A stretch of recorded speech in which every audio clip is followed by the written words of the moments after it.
নমস্কার। জুতো কেনার গোটো, কবি ভবানী প্রসাদ মজুমদার। বাড়ি কোথায়?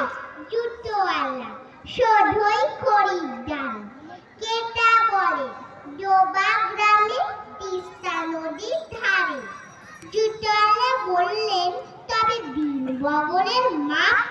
কেটা রেগেই বললেন, ছি ছি, ইস কি মহাপাপ।